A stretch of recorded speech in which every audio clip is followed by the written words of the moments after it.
When life throws challenges our way, when the weight of uncertainty bears down upon us, there is a simple yet profound truth hidden in plain sight. Let it be.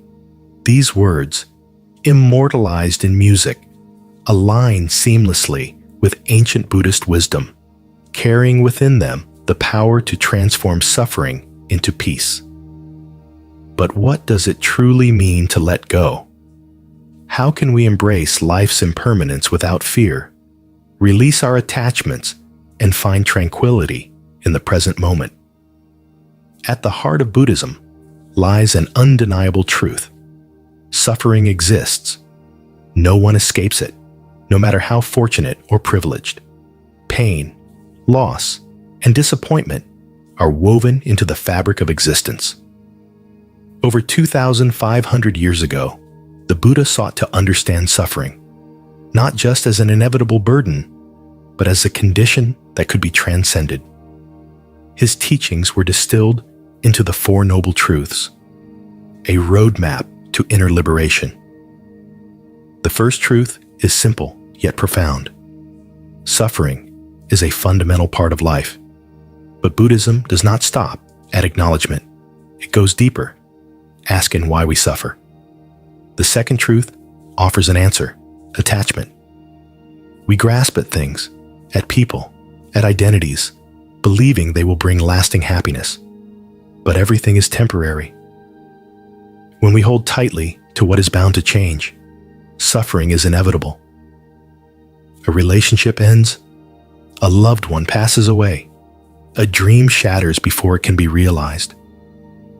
The pain does not come solely from the event itself, but from our resistance to it, from our refusal to accept what is. Buddhism does not advocate avoiding or suppressing pain. Instead, it urges us to observe it, to understand its roots, and ultimately to release our grip on it. This leads us to the third and fourth noble truths. There is a way to end suffering, and that way is the Eightfold Path. A path not of avoidance, but of transformation, guiding us toward a life of wisdom, ethical living, and mental clarity. But before we embark on any path, we must first see clearly where we stand. Imagine being trapped in a dark room. You can flail against the walls, curse the darkness, struggle against it, but nothing changes. Yet the moment you light a lamp, everything becomes clear. Acknowledging suffering is like switching on that light.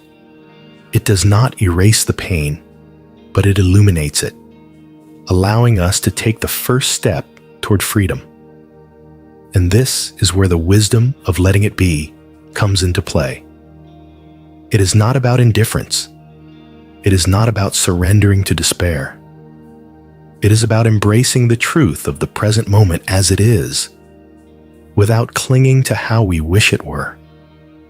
Instead of resisting pain, we acknowledge it.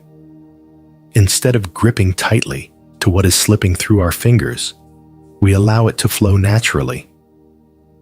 There is a simple beauty in this realization. When we begin to see suffering as part of life's natural rhythm, we free ourselves from the constant battle against reality.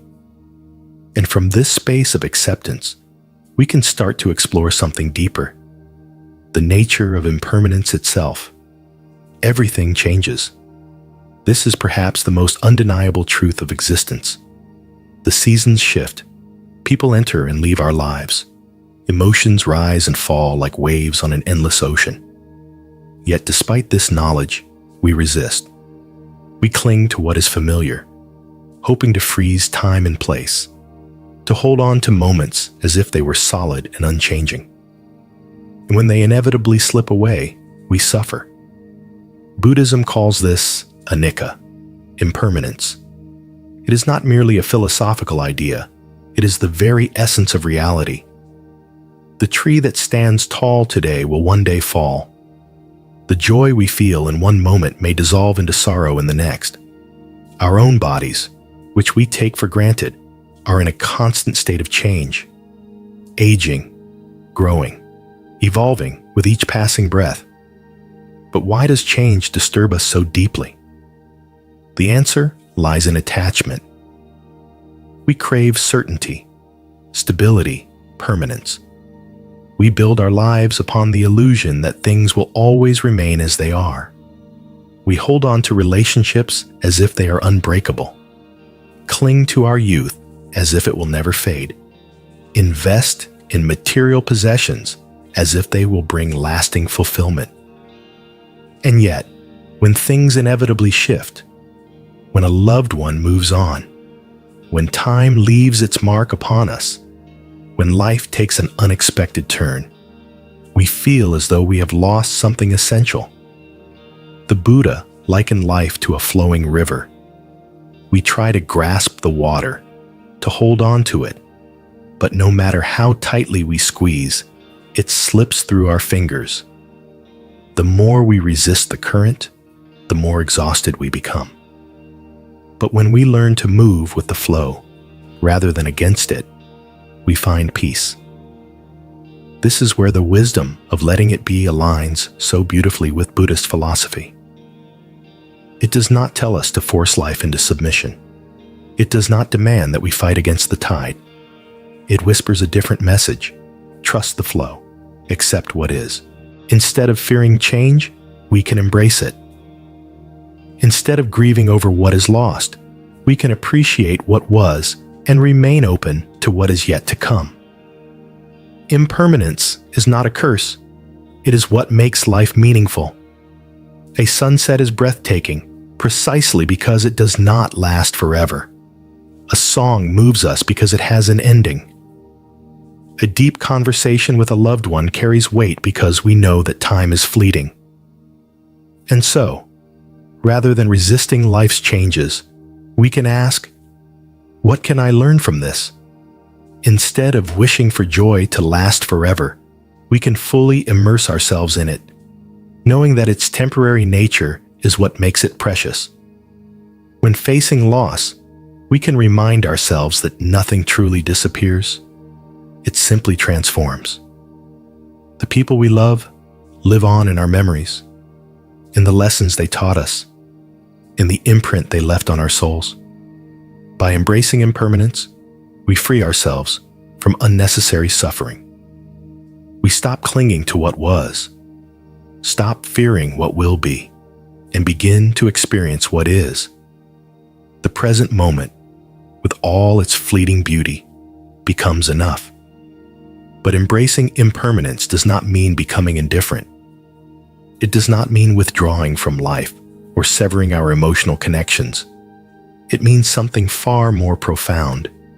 It means learning the art of non-attachment, a way of engaging with the world not from a place of fear and control, but from a place of openness and freedom. Non-attachment is often misunderstood. Many assume it means a life of cold detachment, an existence devoid of love or passion, a renunciation of all that brings joy. But this could not be further from the truth. Non-attachment does not mean rejecting life. It means embracing it fully without clinging. It is about loving deeply without possession, working hard without obsession, experiencing pleasure without the fear of its loss. It is about holding everything with open hands rather than clenched fists. Why do we cling? At its core, attachment is a form of control. We believe that if we hold on tightly enough to people, to achievements, to ideas, we can prevent pain, loss, or change. We fear that if we let go, we will be left empty, adrift in uncertainty. But clinging only creates suffering. Think about a time in your life when you held on to something long after it had served its purpose. A job that no longer fulfilled you. A relationship that had already ended in spirit, even if not in name. A self-image that no longer reflected who you were becoming. The more you clung to it, the more suffering it caused. This is where the wisdom of non-attachment offers a profound shift in perspective. Instead of seeing it as losing something, we can see it as gaining freedom. When we stop gripping so tightly, we allow life to flow naturally. We begin to see things as they are, rather than through the lens of fear or desire. Another source of attachment is the illusion of ownership. We believe that we own things, our possessions, our achievements, even other people. But in reality, nothing truly belongs to us, not even our own bodies. Everything is borrowed from the universe, temporarily passing through our hands. The house we live in, the clothes we wear, the objects we cherish, all will one day belong to someone else. Even the relationships we hold dear are not ours to possess. The people in our lives are here by their own choice, not because we have a claim over them. When we truly understand this, we begin to move through the world differently. We stop trying to control those we love and instead appreciate them. We stop obsessing over wealth and instead use it wisely. We stop fearing change and instead embrace it as an inevitable, natural part of existence. One of the most powerful applications of non-attachment is in love. Love, when mixed with attachment, can turn into possession or fear. We become afraid of losing someone, so we try to control them. We place expectations upon them, hoping they will never change, never leave, never disappoint us. But real love is not about possession. It is about freedom. The Buddhist monk Thich Nhat Hanh once said, "You must love in such a way that the person you love feels free." This means loving without demanding, without expecting something in return. It means allowing others to be themselves, rather than molding them into who we want them to be. It means cherishing every moment with someone without being consumed by the fear of losing them. Imagine holding a bird in your hands. If you squeeze too tightly, it will struggle and eventually fly away. But if you let it rest freely, it may choose to stay for a while. Love works the same way. The more we cling, the more we suffocate it. The more we let go, the more it can flourish. Applying non-attachment in daily life requires a shift in mindset. With material things, we can learn to enjoy what we have without letting it define us. We can use possessions without being possessed by them. With people, we can love fully without demanding permanence. We can cherish the time we have with someone, knowing that all relationships evolve. With success and failure, we can give our best effort without tying our self-worth to the outcome. Achievements and setbacks are temporary. They do not define who we are. And with our thoughts and emotions, we can learn to observe them rather than become entangled in them. We are not our thoughts. We are the awareness behind them. Thoughts come and go, like clouds drifting across the sky. They do not have to control us. This practice does not mean that we stop caring. It simply means that we stop suffering unnecessarily. It means shifting from a mindset of grasping to one of allowing. And this is where the wisdom of letting it be resonates so powerfully. The song does not say, force it to be. It does not say, make it be. It simply says, let it be. This is the heart of non-attachment. When life brings pain, instead of resisting it, we acknowledge it. When things change, instead of fighting against it, we adapt. When we love, instead of clinging, we appreciate. Non-attachment does not turn us into emotionless beings. In fact, it allows us to engage with life more deeply, to love more fully, to experience a peace that is not dependent on external circumstances. It is the art of being present, of allowing life to unfold naturally, without trying to force or control it. But practicing non-attachment requires something deeper, patience, the ability to trust the unfolding of life, even when things do not go as planned.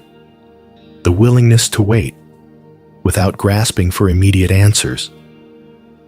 The understanding that everything comes in its own time, and that peace is not found in trying to rush the process, but in learning to move with the rhythm of existence itself. Patience is a virtue often overlooked in a world that thrives on speed. We crave instant results, immediate answers, and quick solutions to every problem. We want success without struggle, healing without time, and transformation without the slow unfolding that true change requires. But life does not operate on our timeline. No matter how much we try to control events, delays happen, challenges arise. Some things take longer than we expect, and the more we resist this natural rhythm, the more we suffer. Buddhism teaches that patience and acceptance are not just virtues, but essential ingredients for inner peace. The more we struggle against reality, the more suffering we create for ourselves. Instead of constantly trying to force life to bend to our expectations, we can learn to move with it, to trust its timing, to embrace it as it unfolds. Why do we struggle with patience? At the core of impatience is attachment to expectations. We carry a mental picture of how things should be, how quickly we should succeed, how fast people should change, how soon we should get what we want. And when reality does not match this vision, frustration sets in. Think about the last time you felt impatient. Perhaps you were stuck in traffic, waiting for an important response, or struggling to make progress in a personal goal. What was really causing your frustration? It wasn't the situation itself. It was your desire for it to be different. Impatience is a form of resistance. It is the mind rejecting the present moment, saying, "This is not good enough. I need the next one to be better." But when we live this way, we are constantly waiting for happiness instead of experiencing it. We convince ourselves that peace will come later, when we reach our goal, when we get what we want, when things finally go our way. But the truth is, if we cannot find peace in the present, we will not find it in the future. One of the greatest teachings of Buddhism is that suffering does not come from what happens. It comes from our resistance to what happens. When we resist reality, we create inner turmoil. But when we accept things as they are, we find peace. This does not mean that we stop striving for change or improvement. It simply means that instead of fighting against what is, we learn to work with it. Take, for example, the frustration of waiting in line. You have two choices. You can resist the situation, become agitated, check your phone repeatedly, complain in your mind. But does this make the line move faster? Number. It only makes you suffer more. Or you can accept the situation, use the time to breathe, observe your surroundings, simply be. The external situation hasn't changed, but your experience of it has. Now apply this to bigger challenges, a delayed goal, a difficult relationship, a personal struggle. The more we resist, the more we suffer. But when we accept, we open the door to peace and clarity. Perhaps the hardest place to practice patience is with ourselves. We all want to grow, to overcome our struggles, to evolve into the best version of ourselves. But deep change takes time. A person overcoming fear cannot force themselves to be brave overnight. A meditator cannot expect instant enlightenment the first time they sit in silence.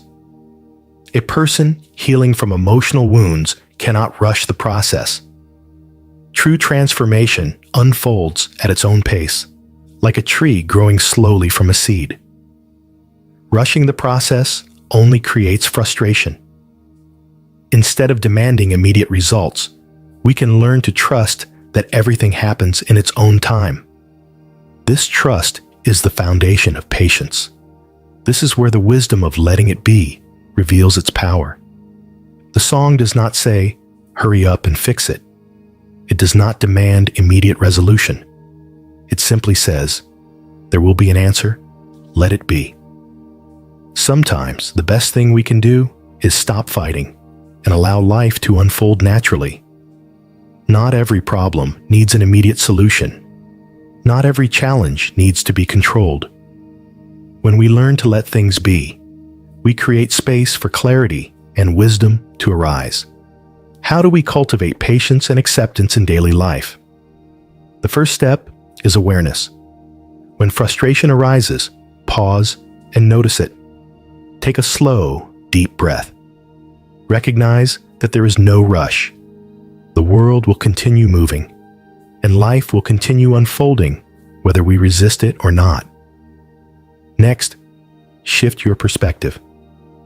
Instead of seeing delays as obstacles, see them as opportunities to practice peace. Instead of wishing away the present moment, ask yourself, what can I learn from this? What is this teaching me about trust, about letting go, about surrendering to life's natural flow? Observe instead of reacting.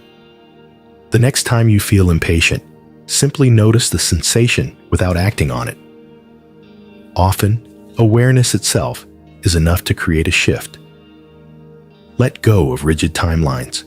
Set goals, but release the idea that they must happen exactly when you expect them to.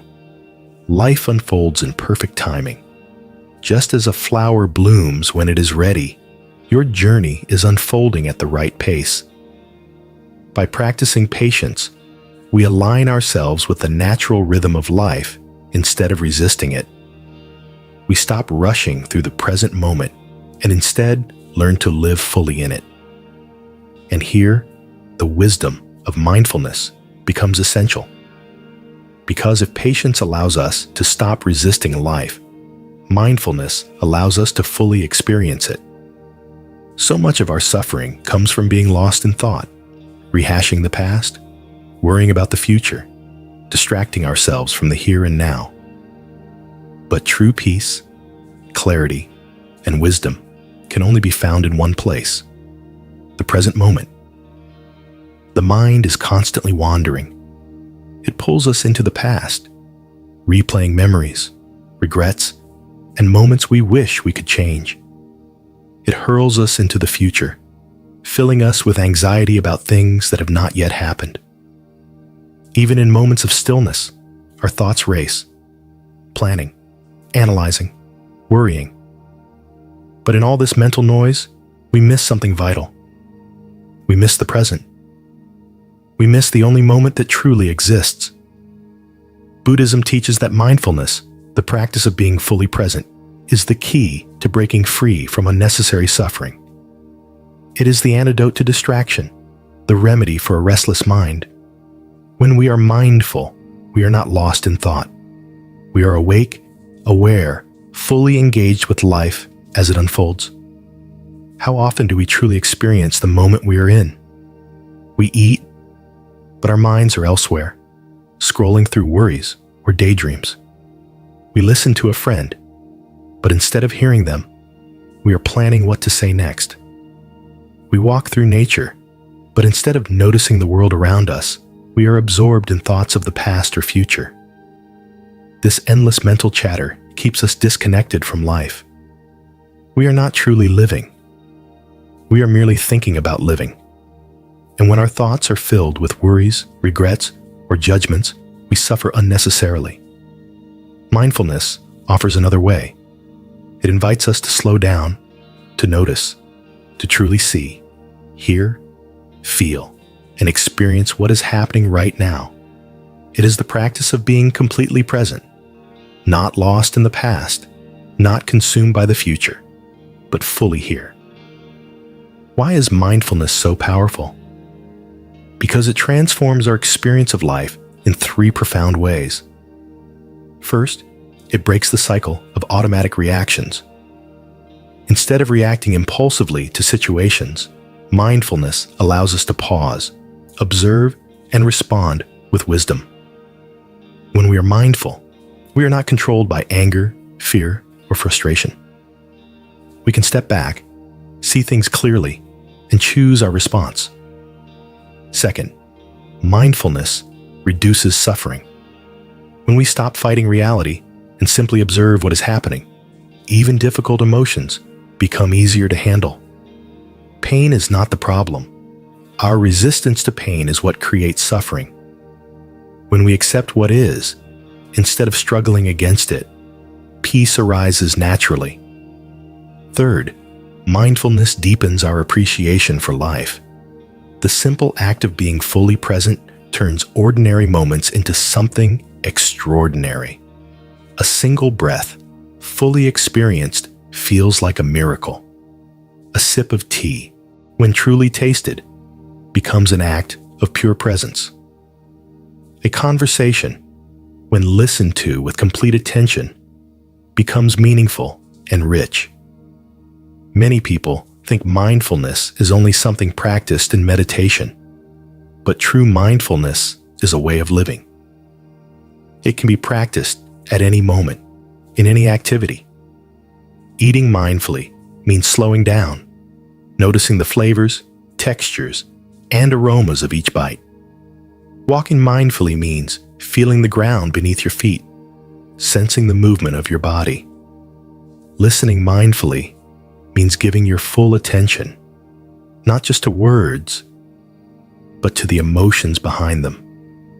Even breathing mindfully, simply being aware of the breath as it enters and leaves the body, can bring us back to the present moment. Mindfulness is not about changing your life. It is about fully experiencing the life you already have.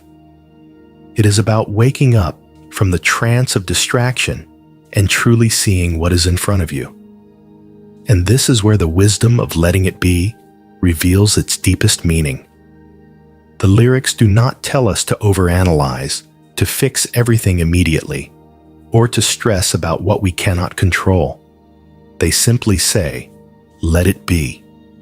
To let things be, we must first be present. We must see reality as it is, without distortion, without resistance. Mindfulness teaches us that the past is gone. We cannot change it. The future is uncertain. We cannot control it. But the present is all we have, and it is enough. By learning to be here now, we free ourselves from unnecessary suffering. We stop getting caught in regrets about the past or anxieties about the future. We find peace, not in controlling life, but in experiencing it fully. But to deepen this practice, there is something even more powerful we must explore: the art of renunciation. The ability to let go of what no longer serves us. The willingness to release what burdens us, not out of rejection, but out of wisdom. The understanding that true freedom is not found in holding on, but in letting go. Letting go is one of the hardest things for the human mind to accept. We are wired to cling, to hold on, to attach ourselves to what is familiar. Whether it is material possessions, relationships, beliefs, or even our own identities, we grasp at things, hoping to keep them from slipping away. But the truth is, everything in life is temporary. The more we cling, the more we suffer. Renunciation, in the Buddhist sense, is not about deprivation. It is not about rejecting life, isolating ourselves, or living without joy. It is about freedom. It is about recognizing what no longer serves us and releasing it, not out of resentment, but out of wisdom. It is about understanding that we do not lose anything by letting go. We gain everything. Why is letting go so difficult? Because we equate attachment with security. We believe that if we hold on tightly enough, we can prevent change, avoid loss, and control the outcomes of our lives. But in reality, clinging does not bring stability. it only brings fear. When we resist change, we create suffering. Think about the things you have struggled to let go of. A relationship that was no longer healthy, but you held on to it because you feared loneliness. A past mistake that haunted you, even though nothing could be done to change it. An idea of who you thought you should be, even when it no longer aligned with who you were becoming. Every attachment we carry is like a weight on our shoulders. It drains our energy, clouds our judgment, and prevents us from experiencing true peace. Letting go is not about losing something. It is about making space for something new. Renunciation can take many forms in daily life. Letting go of material excess, for example, allows us to live with greater simplicity. Do we truly need everything we accumulate? The more we simplify, the more space we create for clarity, for presence, for what truly matters. Letting go of unhealthy attachments, relationships built on control, dependency, or past wounds, allows us to love more freely. To release someone is not to stop caring. It is to care enough to allow them to be who they are, rather than trying to mold them into who we want them to be. Letting go of rigid expectations frees us from unnecessary frustration. Life rarely unfolds exactly as we plan. But when we release our need for control, we open ourselves to greater possibilities. We begin to trust the natural flow of life. Letting go of resentment is perhaps the most liberating act of all. Carrying resentment is like holding on to a burning coal, expecting the other person to feel the pain. In reality, we are the ones who suffer. Forgiveness is not about excusing harm. It is about freeing ourselves from the burden of anger. It is about choosing peace over past pain. And in this process of letting go, something unexpected happens. We begin to feel lighter. The things that once weighed us down no longer hold power over us. We move through life with greater ease, greater clarity, and greater openness. The joy of simplicity is something that many great spiritual teachers have spoken about. The less we are burdened by unnecessary desires and attachments, the freer we become. Think about the moments in life when you have felt the most at peace. Were they times of accumulation and striving? Or were they times of stillness, presence, and deep connection? Perhaps it was a quiet morning, sipping tea as the sun rose. Perhaps it was a deep conversation with a friend, where time seemed to disappear. Perhaps it was simply sitting in silence, feeling the warmth of the breeze against your skin. These moments remind us that true fulfillment does not come from grasping, but from letting go. The more we release, the more we gain. And this is where the wisdom of letting it be offers its deepest lesson. When we stop clinging, we stop suffering. When we let things be, we allow life to unfold naturally. We stop trying to force, to control, to manipulate. We simply trust. Song doesn't tell us to hold on, to fight, to resist. It doesn't say, make it be. It simply says, let it be. This is the essence of renunciation. The understanding that we do not need to grasp at life. We do not need to force everything into place. We can trust. We can release. We can let go. True renunciation is not about turning away from the world. It is about engaging with it fully, but without attachment. It is about living with an open heart and an unburdened mind. But to truly embody this wisdom, we must take it beyond philosophy. We must integrate it into our daily lives.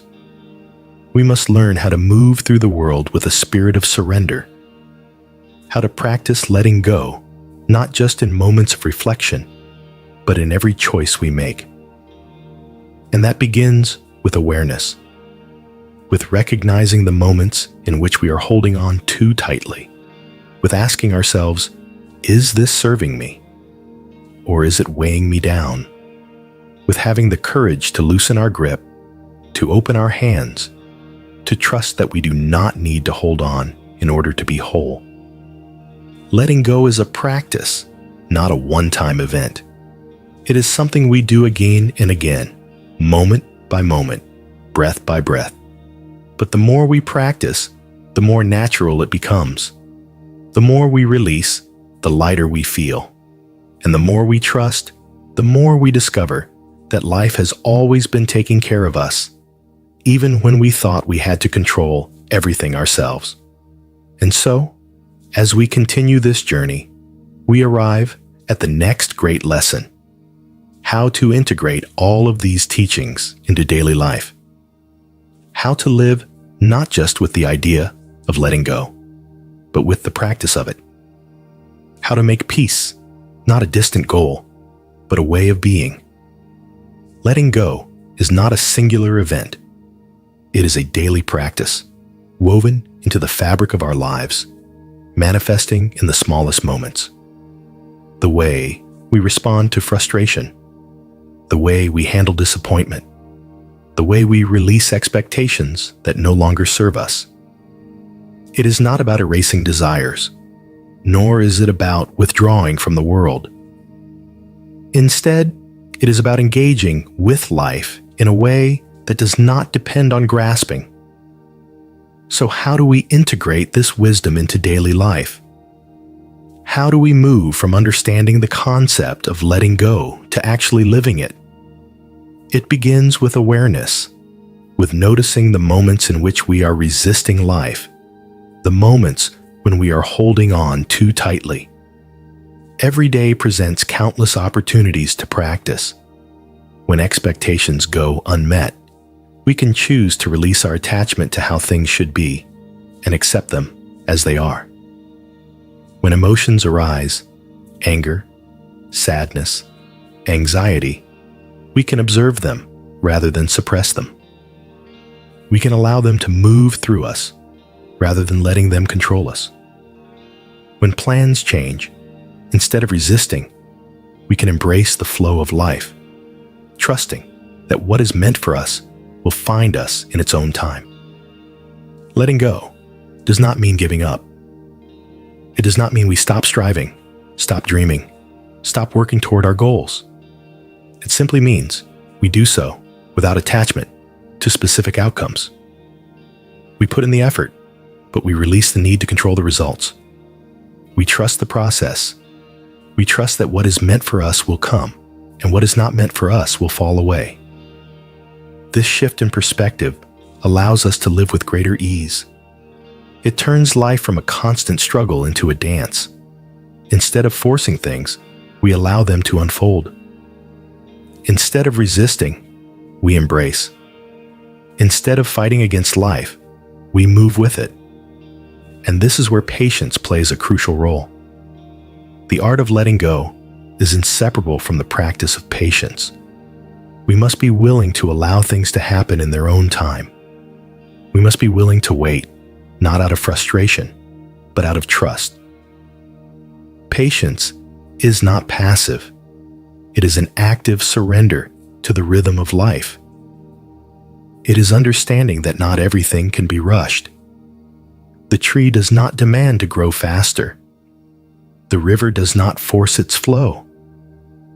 Nature moves at its own pace, and so must we. But patience is difficult, because we live in a world that thrives on urgency. We are taught that faster is better, that waiting is a waste of time, that if something is not happening immediately, we must be doing something wrong. But true wisdom knows otherwise. Some things need time to unfold. Some answers can only come with stillness. Some transformations can only happen when we stop pushing and allow life to move through us. Think about the last time you felt impatient. What was your mind telling you? That things should be happening faster? That you were falling behind? that you were not where you were supposed to be. But what if none of that was true? What if you were exactly where you needed to be? What if life was unfolding in perfect timing, even if you could not yet see it? Impatience is a form of resistance, a refusal to accept the moment as it is. But when we release that resistance, we free ourselves from unnecessary suffering. We learn to trust that everything happens when it is meant to, and in the meantime, we learn to be present, to find peace in the waiting. And this brings us to one of the most important lessons of all, the power of mindfulness. Because without mindfulness, we cannot let go. Without mindfulness, we remain lost in thought, caught in patterns of attachment and resistance, unaware of how deeply these habits shape our experience. Mindfulness is what allows us to notice the grip of attachment before it turns into suffering. It is what helps us recognize when we are resisting life, when we are clinging, when we are trying to force things instead of allowing them to be. It is what brings us back, again and again, to the present moment. And the present moment is where peace resides. Not in the past, which we cannot change. Not in the future, which we cannot control. But right here, right now. Every moment is an opportunity to practice. When we eat, we can be mindful of the taste, the texture, the act of nourishing our bodies. When we walk, we can feel the ground beneath our feet, the rhythm of our breath. When we speak, we can truly listen, fully engage, be present with those around us. Mindfulness is not about doing something extra. It is about doing what we already do, but with presence, with awareness, with intention. And when we live this way, we begin to see that letting go is not a sacrifice. It is a gift. It is not a loss. It is liberation. This is where the wisdom of letting it be reveals its deepest truth. The song does not say, fight it. It does not say, make it happen. It simply says, let it be. It is a reminder that peace is available to us in every moment if we allow it. But allowing peace means surrendering our need for control. It means trusting that we do not have to hold on to everything so tightly. It means understanding that life is always taking care of us, even when we do not see it. And so, as we continue to explore this path, we must ask ourselves, how can we bring this practice into our daily lives? How can we integrate this wisdom not just as a concept, but as a way of being? How can we move from intellectual understanding to embodied experience? The answers lie not in thinking, but in practice. Not in knowing, but in being. Not in grasping, but in releasing. Because true peace is not found in control.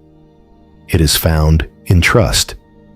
And as we move forward, we will explore how this trust transforms not only our inner world, but also our relationships, our actions, and the way we engage with life itself. Trust is the foundation of letting go. It is the silent force that allows us to release our grip, to step into the unknown without fear, to embrace the unfolding of life without resistance. But trust is not easy.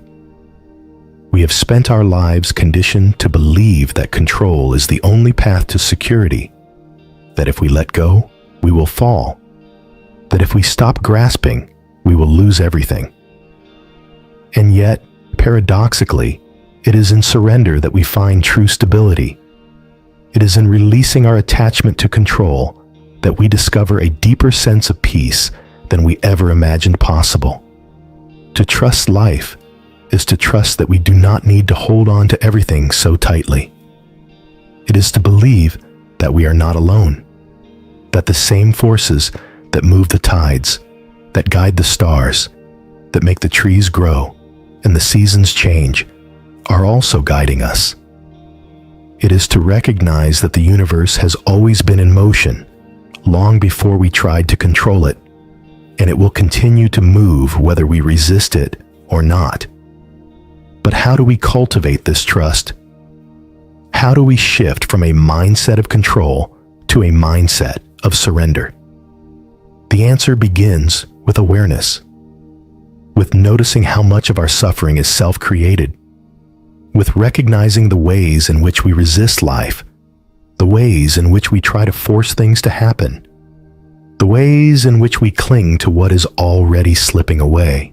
Every moment of resistance is an opportunity to practice. When something does not go as planned, instead of reacting with frustration, we can pause and ask, what if this is happening for a reason? What if this is not a mistake, but an invitation? What if the detour is actually the path? When we trust life, we stop seeing obstacles as punishments and start seeing them as lessons. We stop believing that we must fight against the current and start learning how to flow with it. We begin to understand that sometimes what we want is not what we need. And sometimes the things that do not work out are making space for something even greater. But trust is not just about accepting what happens to us. It is also about how we engage with the world. It is about how we love, how we give, how we act. Because if we are truly practicing letting go, it must extend beyond our own minds. It must shape the way we connect with others. This is where non-attachment in relationships becomes essential, because so much of our suffering comes not from love itself, but from the way we try to hold on to it. We mistake attachment for love. We believe that to love someone is to possess them, to control them, to make them stay. But real love does not cling. Real love does not demand. Real love does not say, "You belong to me." It says, "I am grateful for you, no matter how long you are here." Attachment is rooted in fear, fear of losing, fear of change, fear of uncertainty. But love that is based in fear is not love, it is possession. And possession always leads to suffering, because nothing in life is permanent. People change. Relationships evolve. Some last a lifetime, and some are meant to be temporary. If we try to make something last forever, we miss the beauty of what it is in the present. We become so focused on keeping it, on securing it, on making sure it does not change, that we forget to actually experience it. But when we let go of attachment, we allow love to be what it is, a gift, not a guarantee. This does not mean we stop caring. It does not mean we become indifferent. It means we learn to love fully, without fear. We learn to cherish every moment, knowing that nothing is owed to us. We learn to appreciate people as they are, without trying to mold them into who we want them to be. And when we love this way, we experience a freedom that is beyond words. Because suddenly, love is no longer something we must control. It is something we simply experience. It is something that flows naturally, without force, without fear, without demand. Imagine holding a butterfly in your hands. If you grip it too tightly, you will crush it. But if you open your hands, if you let it rest freely, it may choose to stay. Love works the same way. The tighter we hold on, the more we suffocate it. The more we let go, the more it can breathe. The more it can flourish, the more it can be real. But letting go in relationships is not just about love. It is also about forgiveness. Because one of the heaviest burdens we carry is resentment. The unwillingness to forgive keeps us chained to the past. It keeps us reliving the same pain over and over again, long after the moment has passed. Forgiveness does not mean we condone harm. It does not mean we forget. It means we choose to release ourselves from the suffering of holding on to anger. It means we decide that our peace is more important than our pride. It means we understand that carrying resentment only poisons us, not the person who hurt us. And here, once again, the wisdom of letting it be speaks to us. It does not say, hold on to it. It does not say, keep reliving the pain. It simply says, let it be. To forgive is to free ourselves. It is to choose peace over bitterness, healing over suffering, trust over fear. It is to understand that the past cannot be changed, but the future is still unwritten. And we get to choose how we carry it forward. This is where the practice of letting go becomes not just personal, but universal. Because the way we let go affects not just ourselves, but the world around us. When we stop clinging, we move through life with greater ease. We become more compassionate, more open, more kind. We stop needing to prove ourselves, to control others, to demand that life unfold a certain way. We simply experience it. And when we live this way, we find that life is far more beautiful than we ever imagined. Because suddenly, we are not burdened by fear. We are not weighed down by expectations. We are not lost in the past or obsessed with the future. We are here, now fully present, fully alive. And so, we must ask ourselves, what are we still holding on to? What is keeping us from fully experiencing life as it is? What would happen if we truly let go? The answers do not come from thinking. They come from being. They come from surrender. They come from trust. And as we continue this journey, we will explore what it truly means to live in this state of freedom,